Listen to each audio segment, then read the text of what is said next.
We are extremely honored to have you here with us today, and we thank you very much. And we would like to thank you also on behalf of the editors, Professor Veras, Professor Silva, and Professor Bison. So Professor Anna De Fina is Professor of Italian Language and Linguistics in the Italian department at Georgetown University, as well as an affiliated professor with the Linguistics department. She has published widely on a variety of topics in applied linguistics, social linguistics, and discourse analysis, such as narratives in immigrant discourse, discourse construction of identities, and the use of media among transnational communities. She has recently published a paper at a special issue from Trabalhos em Linguística Aplicada. Also in 2020, Professor De Fina has released a new book, the Cambridge Handbook of Discourse Studies, which is co-edited with Professor Alexandra Georgopoulos. So again, we are delighted for this chance of talking to you, and we would like to say that your work has been very influential for our own ongoing PhD projects. And we have many questions, but we will try to stick to the script. Thank you so much for inviting me. I'm very happy to be here. Thank you, Professor.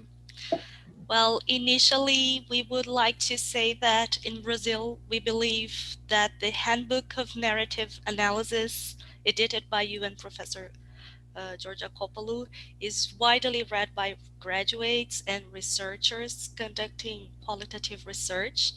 Also, your work on identity and narrative, analyzing videos, interviews, and social media attitudes have inspired in research in everyday life events and conversational storytelling.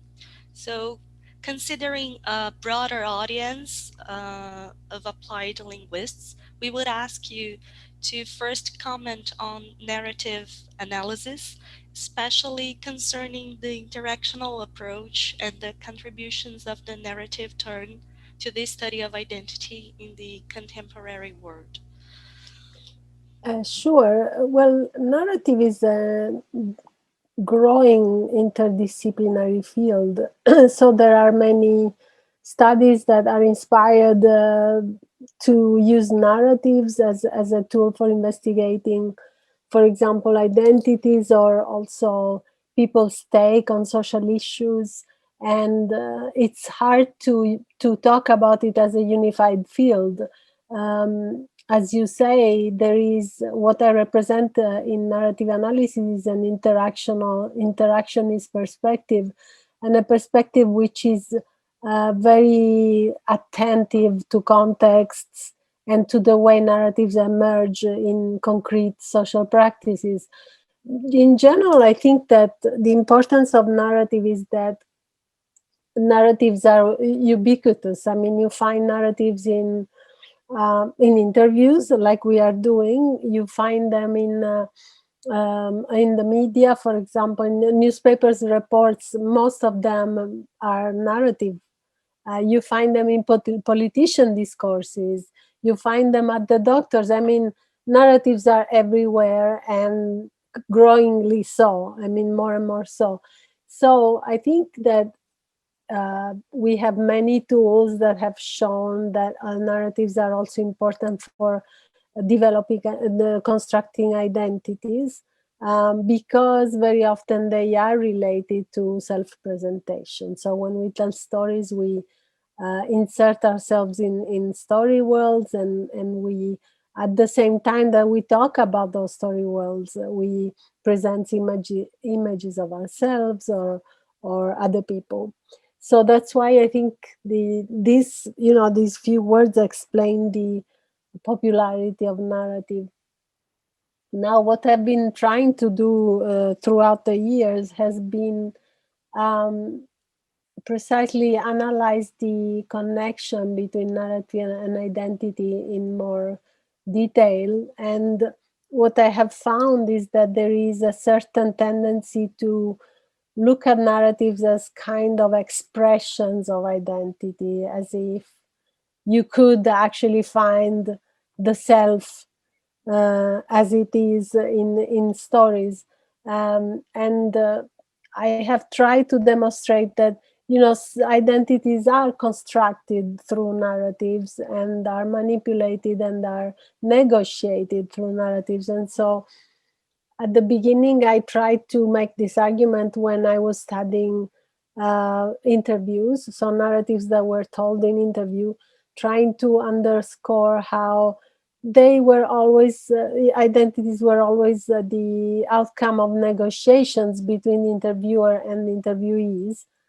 And later on, I started developing the idea that we need to look at all narratives, storytellings as practices, and therefore these practices dictate different rules for the way you can present your identities, for the affordances that you have to negotiate it, and so on. And so I worked more generally, for example, with narrative storytelling in non-research context, from storytelling that develops as a practice in a school, for example, with migrant young people studying, and narratives told online, and autobiographies told by migrants, etc. So I diversified the kind of environment where I studied. I don't know if I answered your question. Thank you so much. Yes, you did. Well, continue on. Regarding your paper, Migrant Youth Pushback, recently published in Trabalhos em Linguística Aplicada, we think one of the highlights of your discussion is that resistance wouldn't come up necessarily from political contexts, but it would in fact be displayed and lived in everyday life events. In fact, we particularly like the excerpt in which Mohammed posts about his engagement, and then his friends comment with ironic comments, indexing the immigration policy conducted by Salvini.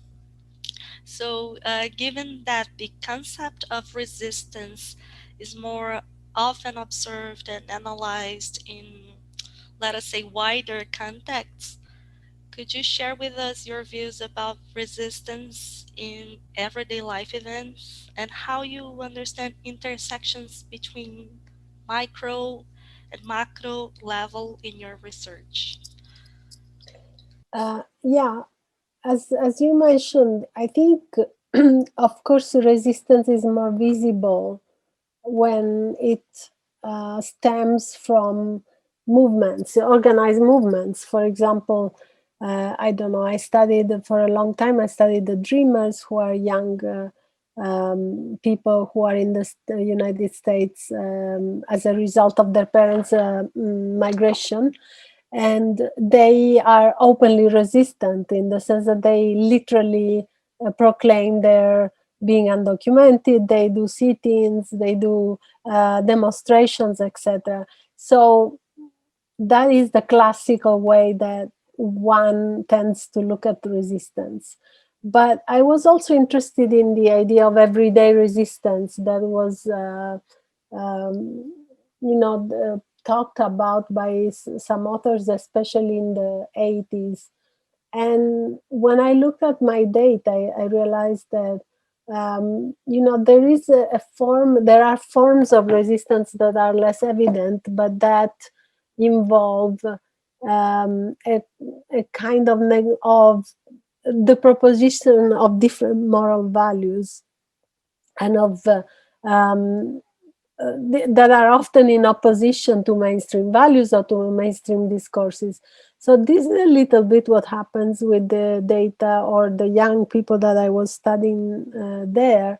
Some of these young people are participating in movement, in organized movements, or let's not say organized, but in movements where they demonstrate again, for example, to draw people's attention on issues of migration. But they also resist in very different ways, and not all of them are political also, but they also resist in the sense that they don't want to be classified as simply migrants, for example. So there are forms of resistance in the sense that they highlight their achievements, they highlight the things that they have done, uh, even though this is not in direct opposition, or let's say in explicit opposition to discourses about migrants.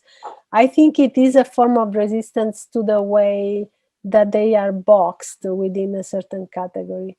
And yet another form of resistance is this joking and making fun of the way that they are depicted by the right-wing movements in Italy. So this was an example.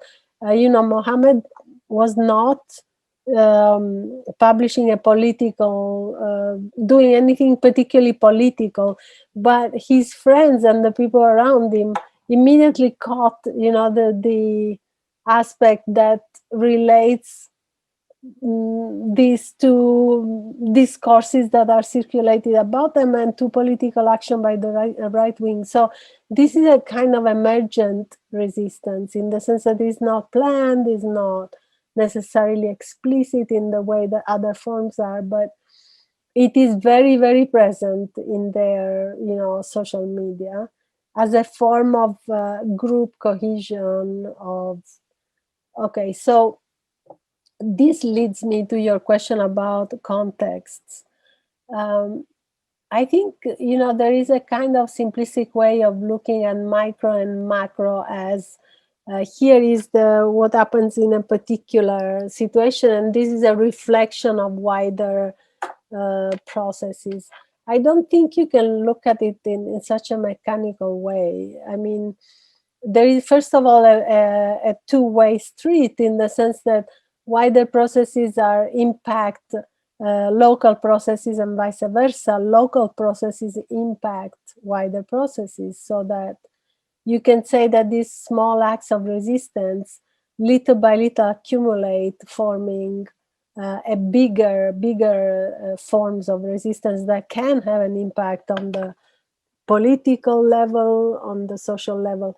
But also what we call the macro level is composed of many different levels and many different, you can look at it as scales. Blomberg talked so much about scales. So there is not the political big here and the local here, but you have different scales of action at the local group level, at the regional, and then in terms of globalizing phenomena, you can have a little thing like the butterfly effect. Something happens at the local level and has amazing reverberations. So I think it's a complex relationship, the micro-macro.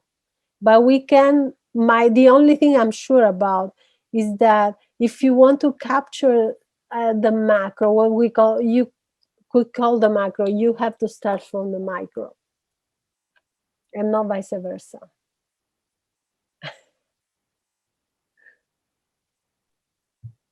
I think that's really interesting. I think it speaks to our other questions, especially the last one, if we get there. Now I would like to ask you a little bit about positioning.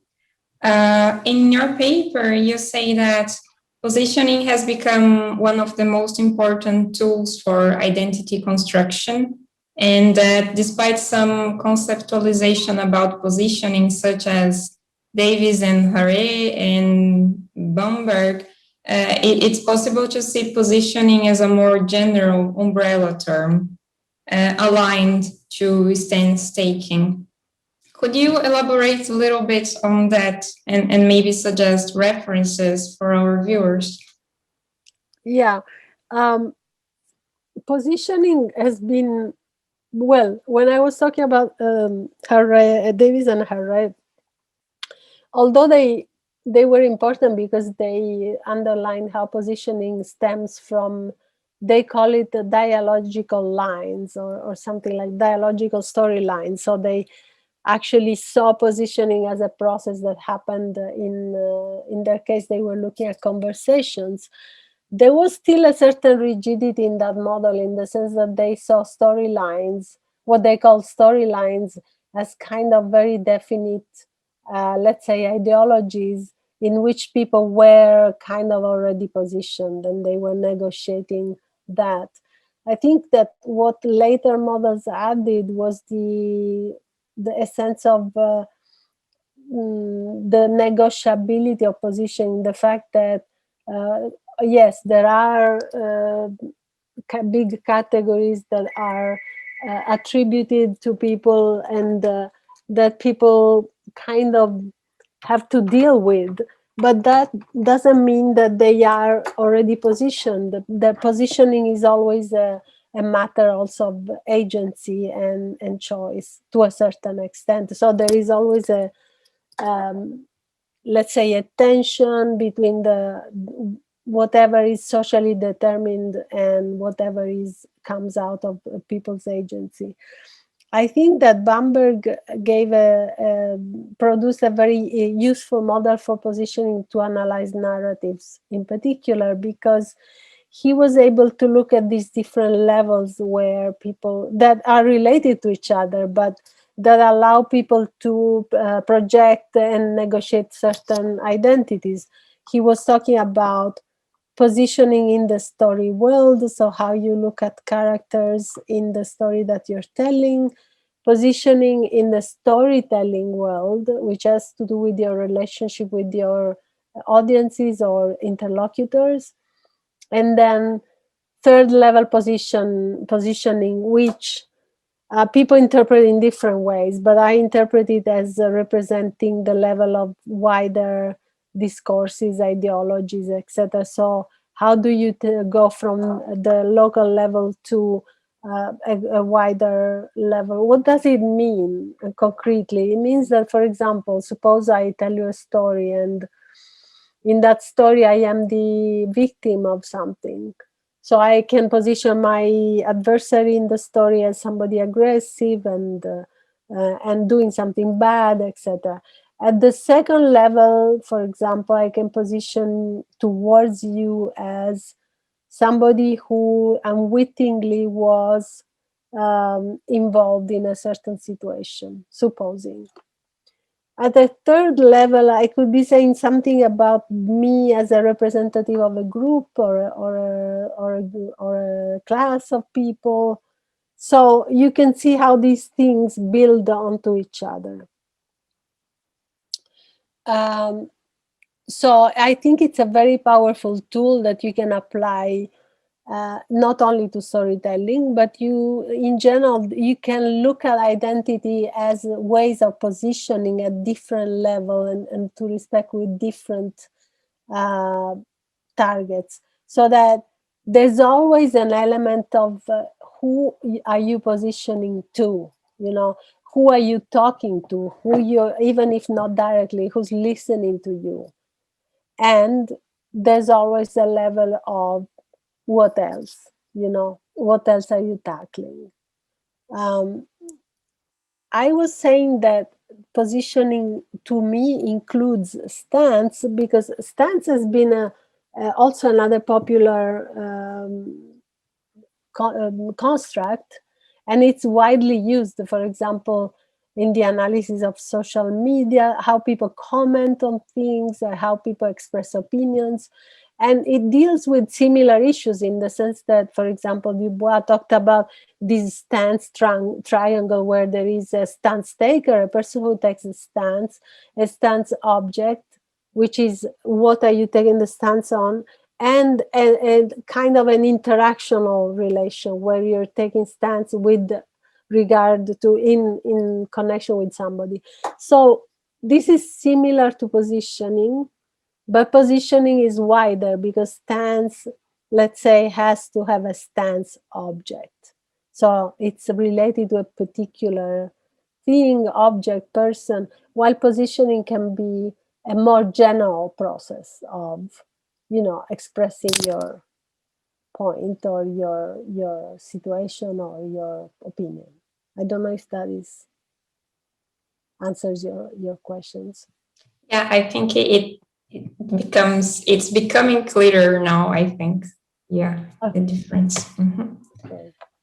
Okay, so now a question about digital context. When the internet was created, many scholars focused on the advantages it would have. So time has showed us that's not so simple, and that internet is also a site of struggle. And at the same time, so digital spheres can be spaces of resistance, but there is also the development of right-wing and fascist movements, both online and offline. So could you tell us more about the study of digital contexts and storytelling, and what are some of the challenges to be faced in this context? Okay, so these are kind of two different questions, but they can be related. Sorry if you hear I'm trying to silence my thing, but it's not It's easy. okay. All right. So in terms of what you're saying, yes, the internet is at the same time a space of an interesting space where there are so many emergent phenomena, and also a space of aggression and violence and discrimination. Why? Well, because the digital space is like the other kinds of social spaces. It's not good or bad in itself, but it's a place, let's say, a virtual area where you can do good or bad things, and whose affordances can be positive or negative. So I think if you study, for example, movements, there are so many movements that would not have been possible without the internet, or at least would not have had such a possibility of developing, but in both senses. So the movements by fascist and right-wing agents are also more powerful today because of those connections. So of course, the two things go together. Now, in terms of the studies of discourse in general, I think the internet has been rather than simply the internet, the technological revolution that we have lived has been a real shaker for discourse studies in many, many ways, not only for narratives. First of all, because we have big data, and so it's really more difficult to do qualitative analysis with this amount of data. I think you can still do it, but it's overwhelming. It's much more overwhelming than it was.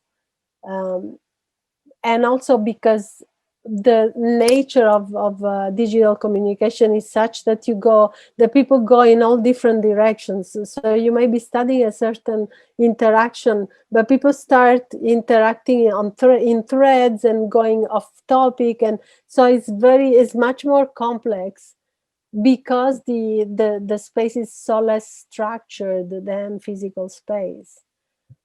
Secondly, the technology has made us realize that language is not so central all the time, but that we need to study embodiment, that we need to study multimodality.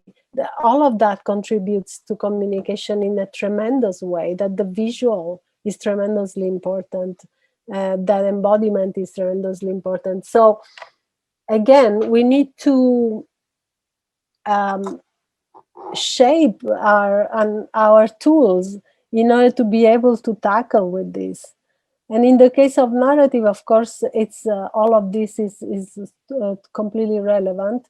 Plus, in the case of narrative, because narrative is so important for example, for social media, for marketing, and so on, you see the continuous birth of narrative genre and types of narratives that you've never seen before. For example, my colleagues who study these phenomena, for example, Alexander Georgopoulos and also Page, they talk a lot about the recency, the importance of recent events and of what's happening now in the narratives that are published on social media. And that's a challenge for traditional models who look at narrative as something that always refers to the past. We have now chronicles of what's happening at the moment, So also the kind of narratives are very, very, there are many news types of narratives. And there are also polemics on whether, for example, image themselves can be considered narratives or not by themselves, memes and photos and all of that. So I think the whole field has been shaken tremendously by the technological revolution, but narrative has been even more shaken because of the centrality of narrative on social media. But it's a good shaking. It makes us think. Yeah, it's intriguing and challenging, I think. Yeah. So that's our last question, because we don't have much time. So your work has dealt with the way migrant youth, when constructing their identities through storytellings, how the migrant youth speak up and display their agency. And here I'm thinking of the Dreamers and also this last paper and also the one about Odysseus and the chronotope. So Tatiana and I are also working with youth. In her case, the trajectories of transnational Korean teenagers living in Brazil. And in mine, narratives from international students at a Brazilian university. And your pieces of work, they are influential to us because they have these notes of hope, I would say. And having said that, given a context in which skills are highly required by the so-called knowledge economies, and also there is the pandemic scenario, which is still a reality for most countries, we would like to ask, what do you think are the theoretical and methodological challenges, or maybe the lacunas in our field when it comes to migrant youth? I think the biggest theoretical challenge is to approach migrant youth, because of all the, of course, this may be easier for other youth, but still, migrant youth, depending, of course, on the situation, they may be difficult to approach in the sense that they may not necessarily want to share experiences or to talk about themselves, or to be the object of research in general. So that's a big challenge, I think. The second challenge is that we tend to, as researchers, to come to studying migrant youth with the same mindset that we study migrants, which is with a nice us versus them bias, which I don't mean absolutely to say that it's a necessarily a negative bias, but it's a presupposition of difference. Because we see them as migrant fundamentally and not as other things. And that's another obstacle, because in my experience, sometimes they don't want to be seen like that, So the third shortcoming is that there is still little research, maybe because of these issues. There is still little research on migrant youth, and especially on migrant youth, as I was trying to underscore in my paper, migrant youth in connection with non-migrant youth. So communities or groups or networks that are not based on difference, but work with youth from different parts. I think that would be another important area to investigate. Situations where being migrant or not may be relevant at some certain points, but not all the time.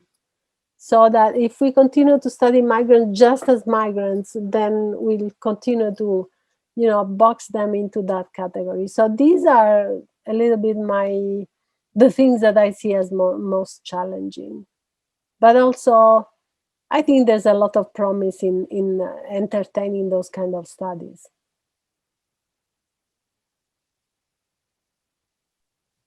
Yeah, that's very interesting, because I'm here thinking of the students I talked to, and what you said about not putting them into a box.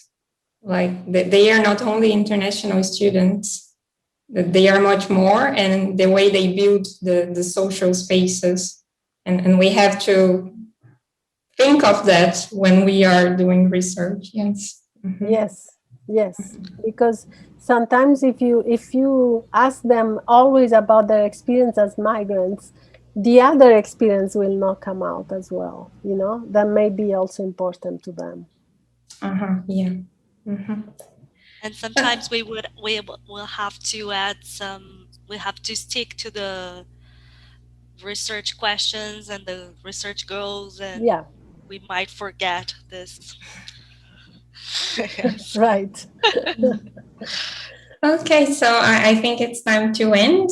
And it was really amazing, and it's a lot of food for thought. I think we have a lot of work to do. Well, it's good, isn't it? Yeah, and we hope to continue this conversation in the future, or at face-to-face conferences, maybe. Hopefully, yes. Yeah, so thank you very much. Thank you for inviting me. Thank you, Professor. Bye. Bye. Bye.